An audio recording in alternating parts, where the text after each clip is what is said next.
Praise the Lord. प्रभु आप सबको आशीषों से भरे। 2025 भी आपके लिए आशीष का साल होने पाए, शांति का साल होने पाए, बड़े बड़े आश्चर्य कर्म आपके जीवन के लिए यीशु करने पाए और परमेश्वर आपके लिए और नए नए रास्ते निकाले, आपके आत्मिक उन्नति होने पाए और प्रार्थना और वचन में और ज़्यादा मजबूत हो सके।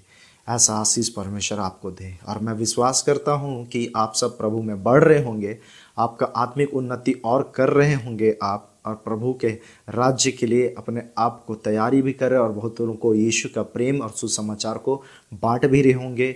और आज के वचन जो है आपके और हमारे लिए, सबके लिए, बाइबल क्या कहता है, इस वचन को मैं पढ़ता हूँ, ध्यान से सुनिएगा।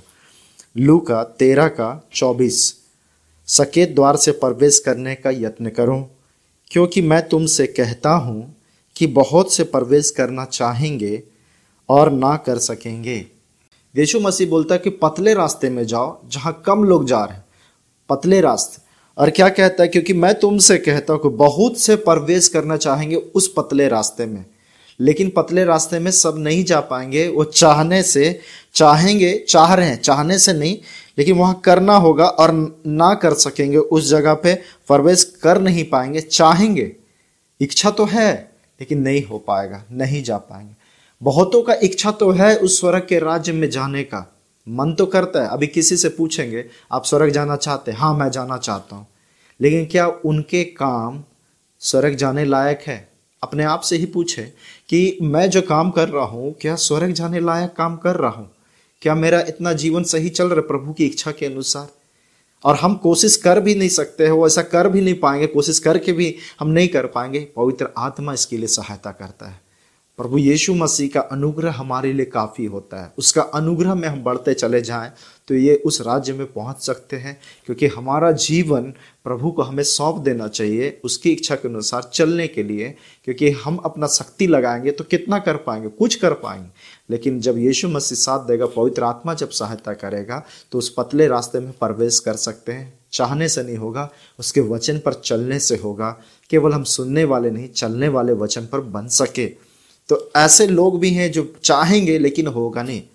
तो ऐसे एक एग्जाम्पल देता हूँ। मैं जब सो रहा था घर में, तो मच्छर मेरे को बहुत काट रहा था रात को, और 2-3-4 दिन से बहुत मच्छर काट रहा।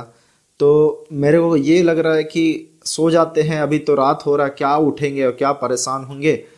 तो मच्छर काटते जा रहा, कान के पास भिन आ रहा। तो मैं क्या सोचा कि उठते हैं, नहीं तो मेरे को हर दिन परेशान करेगा, मच्छर काटते रहेगा। कुछ तो बड़ा डिसीजन लेना मेरे को पड़ेगा। मच्छर काट रहा, क्या डिसीजन लेंगे?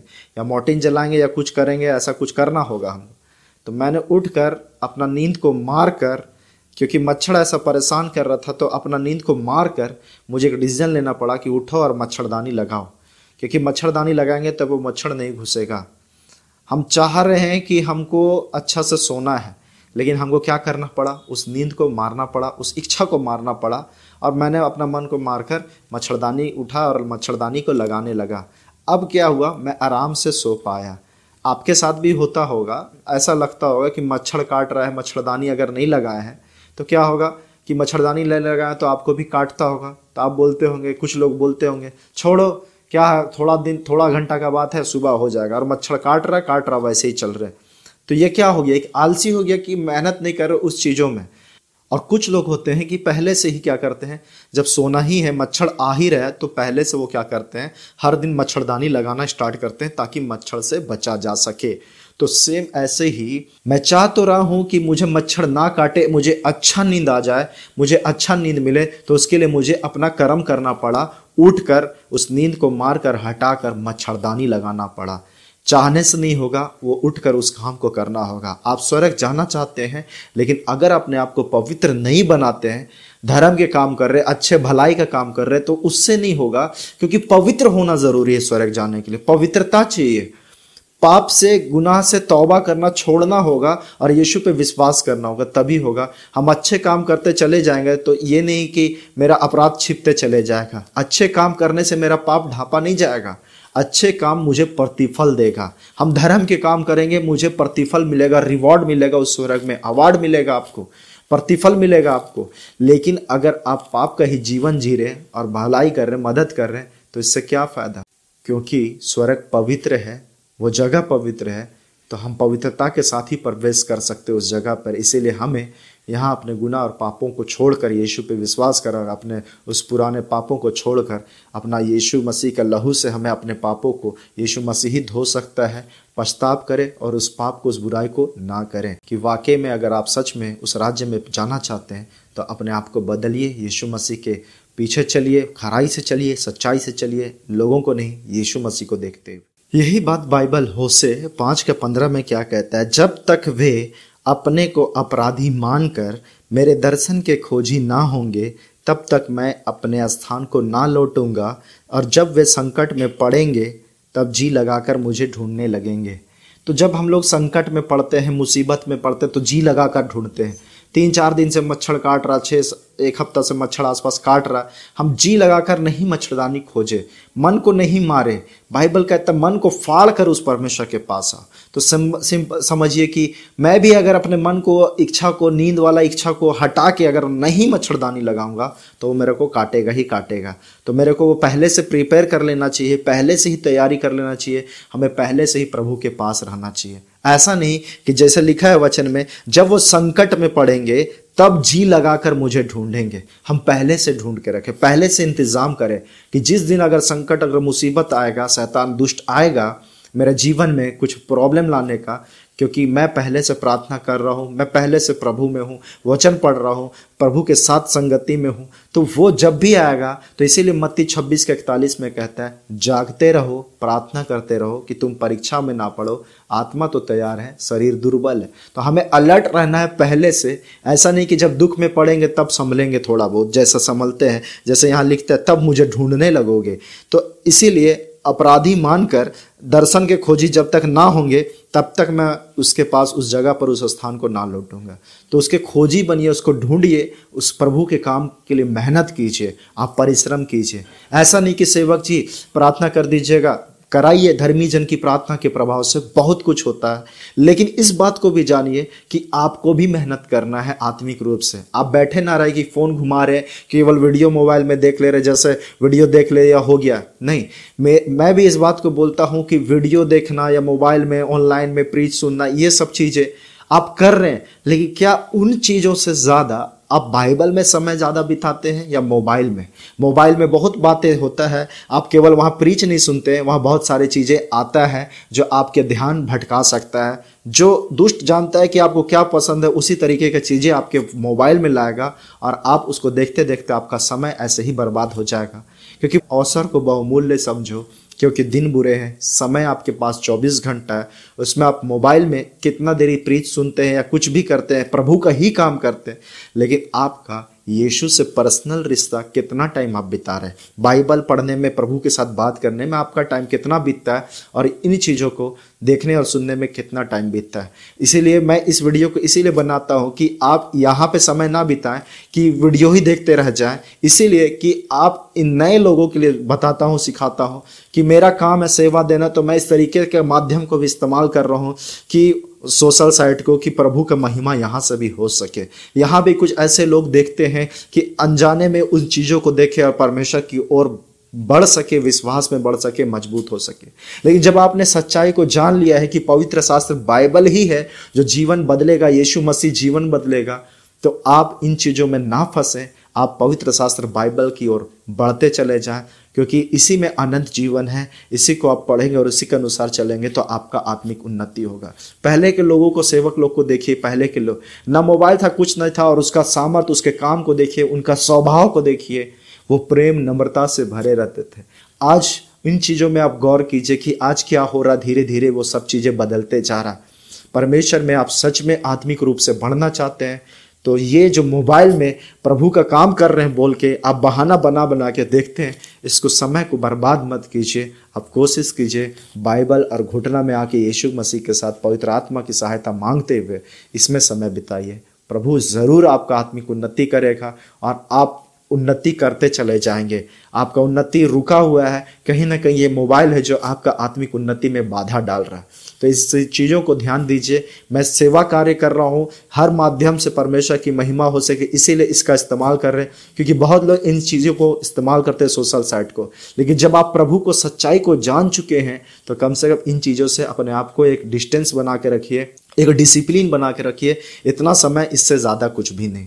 और कोशिश कीजिए कि आप प्रभु का काम बुक बाइबल पढ़कर उससे समय बिता सके और यीशु से बात करने में, तब जरूर आपका आत्मिक उन्नति होगा। दानियल का पुस्तक 11:34, जब वे दुख में पड़ेंगे तब थोड़ा बहुत संभलेंगे, परंतु बहुत से लोग चिकनी चुपड़ी बातें कह कहकर उनसे मिल जाएंगे। तो दुख में जब कभी पड़ेगा लोग ना, तो धीरे धीरे क्या होगा, दुख में पड़ेगा तो थोड़ा बहुत संभलेगा, सावधान हो जाएगा। तो मैं भी क्या हुआ, थोड़ा बहुत संभला कि मच्छर काटने लगा तो थोड़ा सा विचार आया कि उठ जाते, फिर मन हुआ तो फिर हम लेट गए, फिर नहीं उठे। लेकिन देखिए कि ये बार बार ऐसे ही होते रहेगा तो ये अच्छा नहीं है। तो मैंने डिसीजन लिया कि नहीं, अब मच्छरदानी लगाना पड़ेगा। तो ऐसे ही हुआ था कि कोरोना जब आया था पूरे वर्ल्ड में, तो क्या हुआ, कोरोना के टाइम में लोग थोड़ा बहुत संभले। जैसे कोरोना चले गया, लोग का जीवन पहले के जैसा वापस वही स्थिति में हो गया कुछ लोगों का। तो इसका क्या मतलब हुआ, इसका ये मतलब हुआ कि जब वो दुख में पड़ते हैं तब प्रभु प्रभु पुकारते हैं। कोई गलत नहीं है, लेकिन आप ऐसा समझ जाइए कि इससे मेरे को सिर्फ टेम्पररी कुछ समय के लिए हमको शांति मिल रहा है। सब लोग बोलते हैं कि बाइबल पढ़ने से शांति मिलता है, हकीकत बात है, शांति मिलता है। तो क्या आप जब तकलीफ में होगा तब केवल पढ़ेंगे और जब सुख में है तो क्या नहीं पढ़ेंगे? तो इस बातों को सोचिए कि आप और हम परदेसी और यात्री के समान इस पृथ्वी में, अगर सच में स्वर्ग जाना चाहते हैं, जैसा मैंने लूका में पढ़ा, स्वर्ग जाना तो चाहेंगे लेकिन सब प्रवेश नहीं करेंगे, क्योंकि चाहने से नहीं सिर्फ होगा, वो करने से होगा। तो इसीलिए लोग जब दुख पड़ता है तब बाइबल खोलते, प्रार्थना करते हैं। क्यों नहीं हर समय करते? आप सच में स्वर्ग जाना चाहते, प्रभु के पास रहना चाहते हैं, तो आप अपने जीवन को क्यों नहीं प्रभु को अपना पूरा सरेंडर कर देते हैं? जीवन क्यों नहीं पवित्रता से चलते हैं? आज पवित्रता से चलने वाले कितने लोग हैं? क्या आपके परिवार में फैमिली प्रेयर हो रहा? क्या आप लोग प्रभु के अनुसार, वचन के अनुसार चल रहे? थोड़ा थोड़ा छोटा छोटा पाप में ही लग गए। कोई बोल दिया कि नहीं इतना तो पाप हो सकता है, मनुष्य है, मनुष्य। आप पहले ही अपने आप को मनुष्य है बोल के पाप करने के लिए उसका गुलाम में क्यों हो जा रहे हैं? उस दुष्ट का, शैतान का पहले ही सरेंडर क्यों हो जा रहे हैं? बोलिए ना, परमेश्वर किसको चुनता है? मूर्खों को चुनता है, निर्बलों को चुनता है कि बुद्धिमान, ज्ञानवान और बलवान लज्जित हो जाए। आप बोलिए ना, हाँ मैं कमजोर हूं लेकिन मेरा परमेश्वर बलवान है, वो मुझे बल देगा, वो मुझे सामर्थ देगा, मुझे इस पाप से, इस कमजोरी, इस नशे की बातों से, इस मेरे गुस्सा की बातों से, इससे मुझे आजाद यीशु ही करेगा। आप दुख के समय से प्रभु प्रभु ना करें, सुख के समय में भी प्रभु का धन्यवाद करें, क्योंकि लिखा है वचन में, जो दुखी है वो प्रार्थना करे, जो आनंदित है उसके स्तुति के गीत को, भजन को गाए। तो आप कीजिए ना, परमेश्वर ये चाहता है। आप यीशु से रिश्ता बनाए ना। आप यीशु से रिश्ता अगर अच्छा बनाएंगे तो आप 24 घंटा में जितना जागे हैं आप बात करेंगे दिन रात चलते फिरते, यीशु देखिए ना ये तकलीफ हो रहा, यीशु ये जरूरत है आप कर दीजिए ना। लोगों के सहारा से ज्यादा आप यीशु का सहारा लेंगे, यीशु से आप बात करेंगे, पवित्र आत्मा से आप बात करना स्टार्ट करेंगे। एक पर्सन के जैसे, एक कोई इंसान है जैसा मेरे साथ चलते फिरते रहता है। क्या आप ऐसा नहीं कर सकते? करिए ना, स्टार्ट कीजिए ना। आप यीशु के साथ रहना चाहते हैं तो अभी से रिश्ता गंभीर और करीबी बनाइए, ताकि जब इस संसार से जाए तो वहाँ यीशु मसीह हमें वहाँ स्वागत करे, वेलकम करे, क्योंकि उसने जगह तैयार किया है आपके लिए, हमारे लिए। जो यीशु मसीह के अनुसार चलना चाहता है, वो आपसे प्यार करता है। क्यों पाप करके उससे उस चीज़ को जो उसने हमसे इतना प्यार किया, हम उसे धोखा ना दें कि हम यहाँ कभी आते हैं, दुख होता है तो प्रभु प्रभु बोलते हैं, और जब सुख होता है तो हम भूल जाते हैं। ऐसा ना करें, क्योंकि लिखा है जब दुख होगा, दुख में पड़ेंगे तो थोड़ा बहुत संभलते हैं। हमें पहले से संभल जाना चाहिए।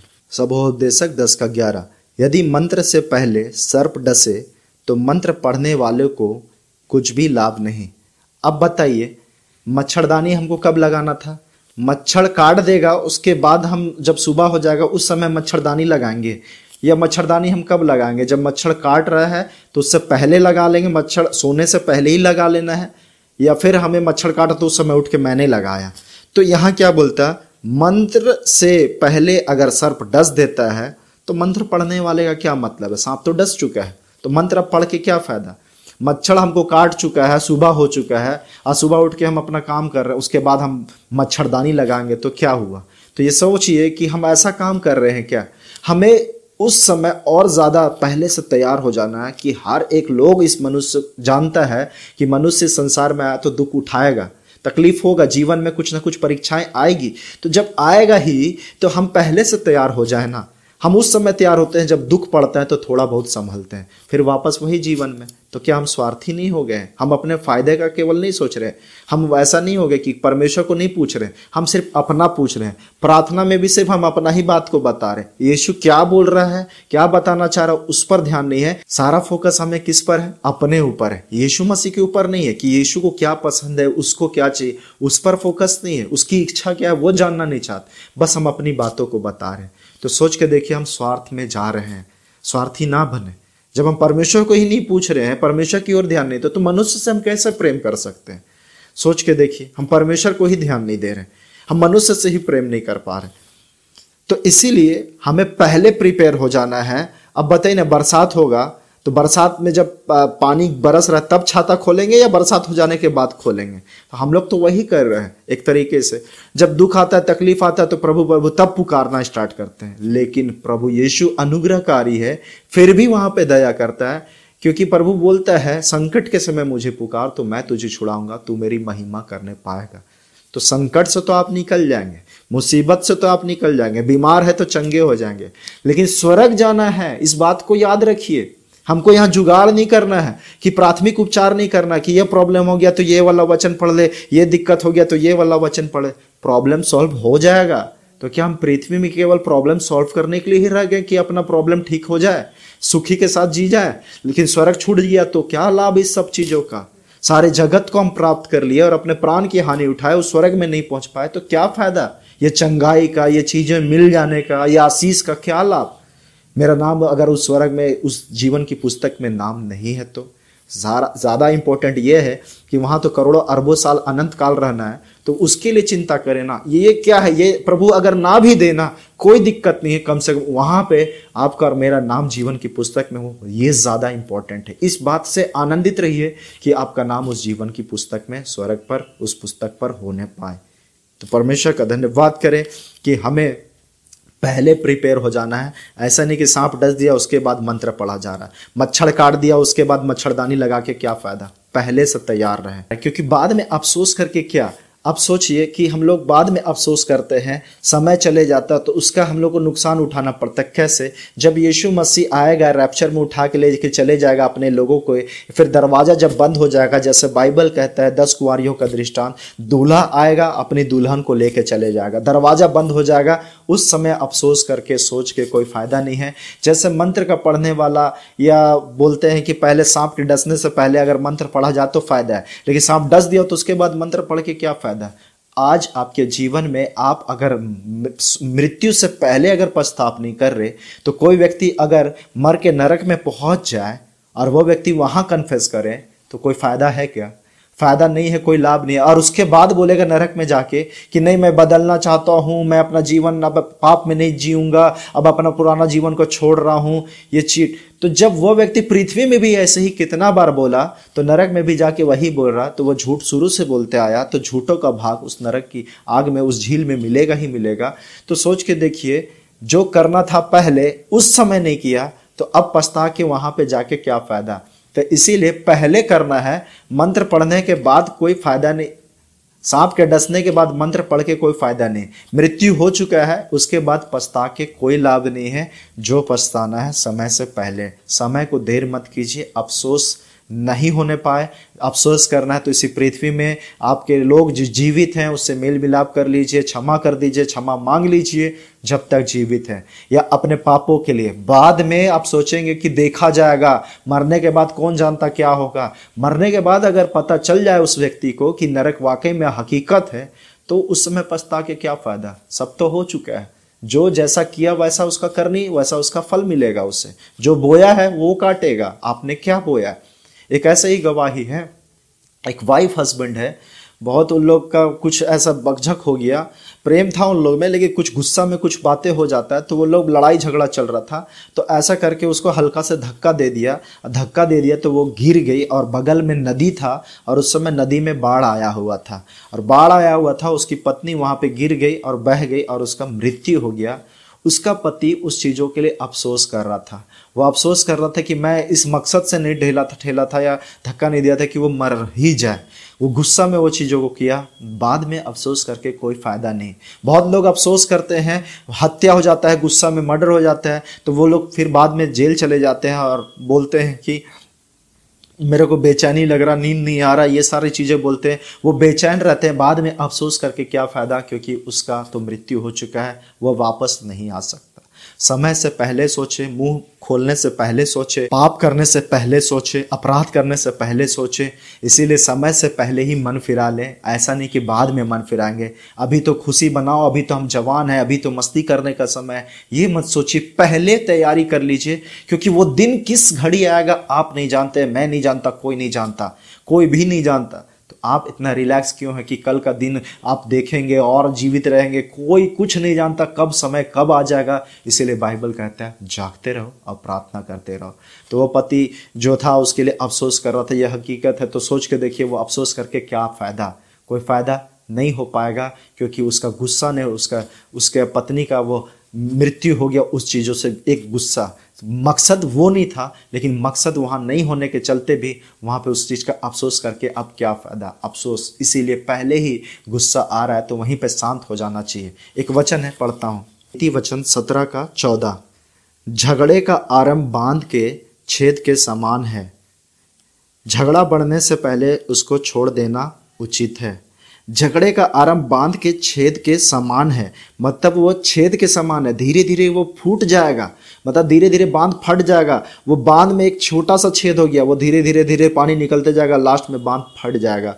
तो सेम वैसे ही झगड़ा के बढ़ने से पहले, बांध के टूटने से पहले क्या कर लेना चाहिए, वो बंद कर देना चाहिए या फिर वहां से हट जाना चाहिए, क्योंकि लिखा है झगड़े का आरंभ बांध के छेद के समान है। तो झगड़ा का शुरुआत, वो छेदा तो हुआ है बांध, लेकिन वो बाद में फूटेगा ही फूटेगा, वो तोड़ के निकल जाएगा पानी पूरा।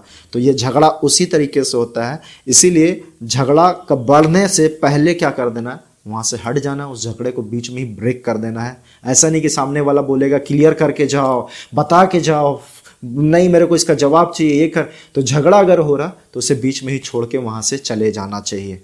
तो मैं विश्वास करता हूं कि आज आपने जो सीखा होगा कि हमारे चाहना नहीं, केवल चाहत केवल रखना नहीं, इच्छा केवल नहीं रखना है, वाकई में हमको वैसा ही काम करना होगा। वचन को केवल सुनने वाले मत बने, वचन पर चलने वाले बने, क्योंकि इब्रानी 4:2 में भी कहता है उसके सुने हुए वचन से उसे कुछ लाभ नहीं हुआ, क्योंकि उनके मन में विश्वास के साथ नहीं बैठता था। इसलिए ये वचन जो आप सुने हैं, आज से अभी से निर्णय लीजिए, ठानिए इस बात का कि मुझे अब प्रभु के पास ज़रूर जाना है और पाप का जीवन को छोड़ना है, और ठान लीजिए कि मुझे अब बाइबल प्रार्थना में समय देना है। एक दिन में कम से कम सुबह शाम तो देना ही देना है, चाहे जो हो जाए। सो के उठने के बाद देना ही देना है, उठते साथ, और सोने से पहले हमको एकदम प्रभु से प्रार्थना और बाइबल पढ़ के ही सोना है, चाहे जो हो जाए। ये ठानना स्टार्ट कीजिए और अपने पाप का जीवन को छोड़ना ही है, चाहे जो हो जाए। मुझे स्वर्ग जाना है, यीशु मेरी सहायता कर, पवित्र आत्मा मेरी सहायता कर। ऐसा प्रार्थना करें, वाकई में यीशु मसीह आपके लिए मदद सहायता ज़रूर पहुंचाएगा, क्योंकि आपने पुकारा है संकट में जो पुकारेगा यीशु के नाम को, उसके लिए सहायता ज़रूर मिलेगा। मैं विश्वास करता हूँ कि इस वचन से आपने आशीष पाया, अपना जीवन आप प्रभु को सौंपेंगे और इस बाइबल और प्रार्थना वचन में ज़्यादा समय देंगे, और यीशु से रिश्ता आपका और मजबूत होगा। जब उसके वचन पर आप चलेंगे, उसकी इच्छा के अनुसार चलेंगे और कुछ उसकी इच्छा के अनुसार मांगेंगे, आपका प्रार्थना को ज़रूर सुना जाएगा। बस मन को साफ रखिएगा, शुद्ध रखिएगा, सीधा मन वाले बनिएगा, नम्र बनिएगा। प्रभु ऐसे लोगों को खोजता है जो आत्मा और सच्चाई से उसकी आराधना करते हैं। खराई से चलिए, ईमानदारी से चलिए, आपका प्रार्थना का उत्तर ज़रूर आएगा। सत्य के अनुसार चलें। प्रभु इस वीडियो के द्वारा आप सबको आशीषों से भरे। Praise the Lord.